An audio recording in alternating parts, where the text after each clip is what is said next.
Quelque chose me traînait littéralement hors de mon corps. L'enfer existe et le ciel aussi. Votre vie sur terre détermine l'endroit où vous irez. Et ce que j'ai vu, c'était horrible. C'est horrible.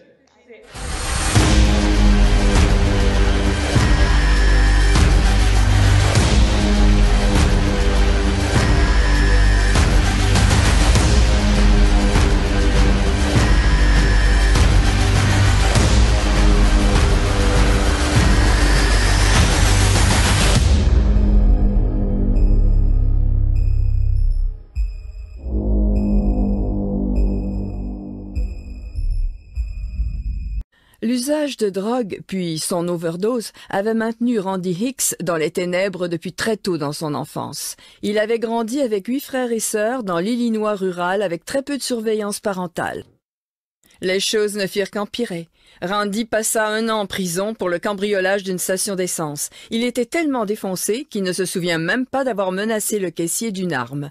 À sa sortie de prison, il fit une overdose. Il n'avait que 27 ans. Mais même cette expérience de mort imminente ne suffit pas à lui faire reprendre le droit chemin.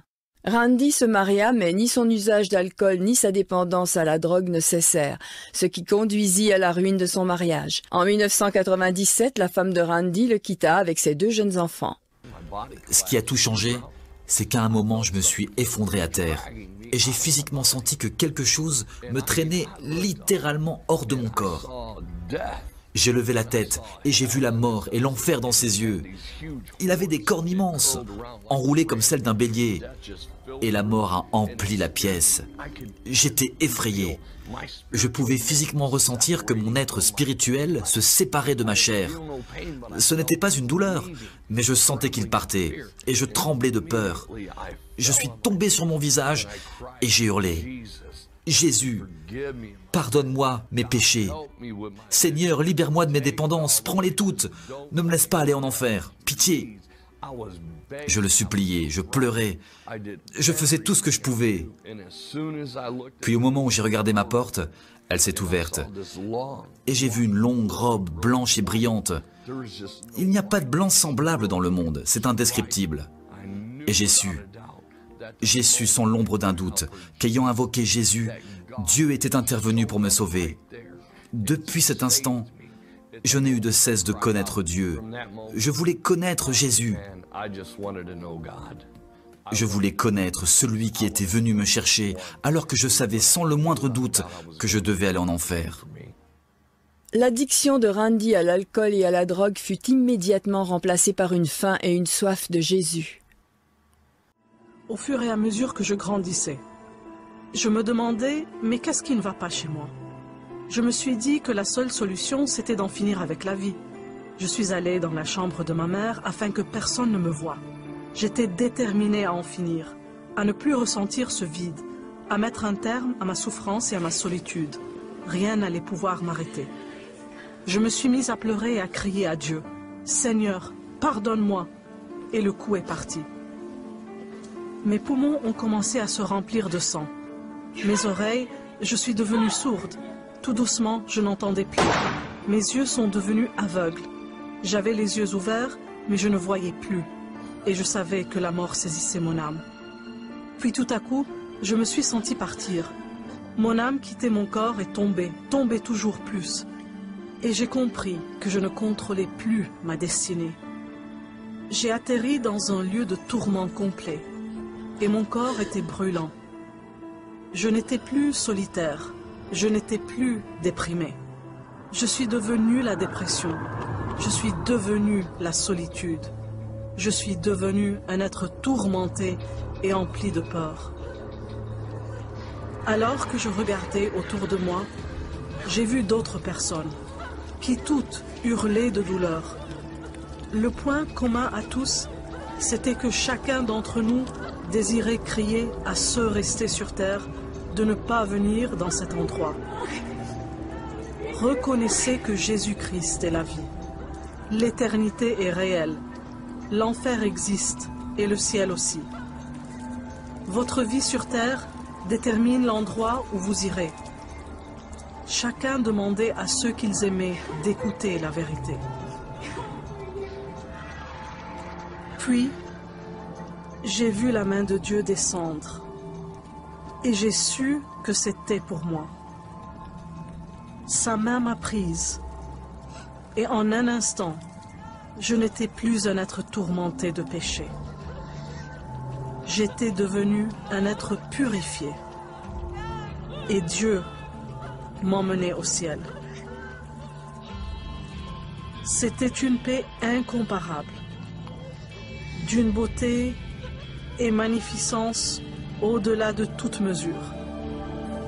Je n'ai pas pu y rester et il ne m'a pas été permis de voir quoi que ce soit de spécifique.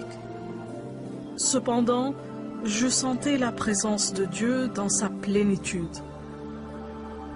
J'ai pu ressentir une sérénité parfaite. Et pour la première fois de ma vie, de la joie, une joie complète, une joie entière. Puis, cette main a commencé à me ramener dans l'univers. Et je me suis vue retourner chez moi, traverser le plafond et être déposée avec douceur dans mon corps physique. J'ai ouvert les yeux et je l'ai vu repartir. À ce moment, j'ai compris que Dieu m'aime. J'ai invoqué son nom, lui demandant de me pardonner, et il l'a fait. À cet instant, j'ai reçu une force spirituelle que je n'avais jamais eue avant. J'ai reçu une joie que je n'avais jamais connue et une paix qui allait pouvoir me faire traverser ce qui m'attendait. La balle était passée à moins d'un demi-centimètre de mon cœur, juste à quelques millimètres. Les médecins m'ont expliqué que la pression d'un calibre 38 aurait dû faire exploser mon cœur. Ils ne comprenaient pas pourquoi je n'avais rien. J'avais juste quelques côtes cassées, rien d'autre. Lorsque vous quitterez cette terre, l'une de ces deux choses se produira. Soit vous serez transformé en un être de péché et de tourment, soit vous serez transformé en un être de lumière, d'amour et de joie. Et c'est la responsabilité de chacun de choisir ce qu'il deviendra. Et le prochain endroit que le Seigneur m'a montré était sombre, vraiment sombre. J'étais comme sur le rebord d'une falaise et il m'a dit « Regarde en bas ». Et avant même que je puisse regarder, je pouvais entendre des cris et de la souffrance, des cris et de l'angoisse, des gens qui criaient « Au secours, aidez-moi ». Et c'était l'obscurité totale, mais je savais que Jésus m'avait permis à ce moment-là de voir ce qui se passait en enfer. Et ce que j'ai vu, c'était horrible, c'est horrible. J'ai vu des corps d'hommes et de femmes, des corps nus d'hommes et de femmes qui couraient partout et qui criaient et qui hurlaient « Au secours !» J'ai vu des silhouettes de démons qui étaient laids et terrifiants, qui rappelaient à ces gens, qui les rappelaient toutes les erreurs et les péchés qu'ils avaient commis constamment et sans arrêt. Après ça, j'ai vu des griffes. Ces créatures avec des griffes, elles déchiraient le dos des hommes et des femmes et ils criaient, ils se faisaient griffer et déchirer et ils hurlaient. Et la vraie torture, c'est que on ne meurt jamais là-bas. Je ne pouvais même pas dire un mot, c'était si traumatisant. En fait, je pouvais sentir la compassion que Jésus avait.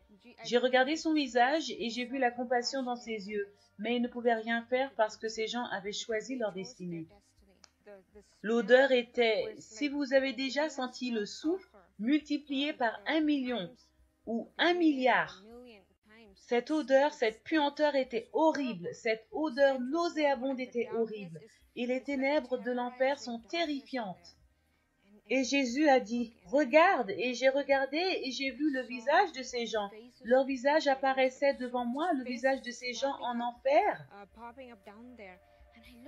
Et j'ai encore regardé et j'ai dit, « Mais Jésus, ces gens-là sont vivants. » Il y avait des visages que je reconnaissais.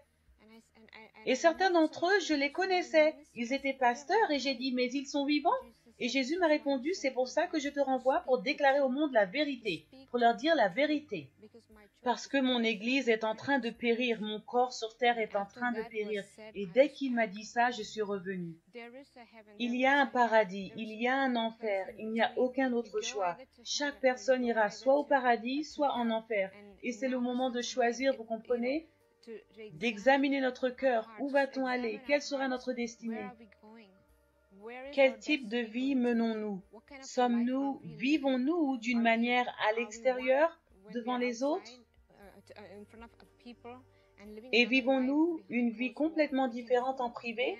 On peut tromper les autres, on peut tromper notre famille, on peut même tromper nos conjoints. Mais le Dieu Tout-Puissant voit tout. Le Saint-Esprit voit tout. Mais Dieu est miséricordieux et il est un Dieu de compassion. Il est là, les bras grands ouverts devant nous, devant vous aujourd'hui. Il nous invite à venir à lui.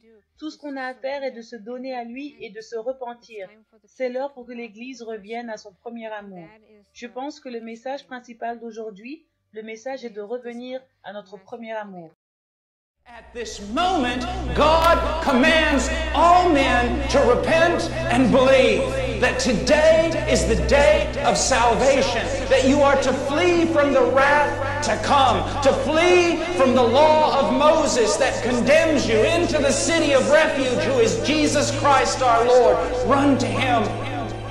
Repentance is simply giving up, to stop fighting against God and to stop attempting to gain your own salvation through your own works, to literally give up and fall upon Christ. That is salvation. So that you say, nothing in my hands I bring, simply to the cross I cling. And when that seed grows in you to the point where you know that you're standing before God is 100% based and founded upon the perfect work and merit of Jesus Christ, then you stand before Him with confidence, knowing that all your sins have been atoned for and that you are righteous in Christ.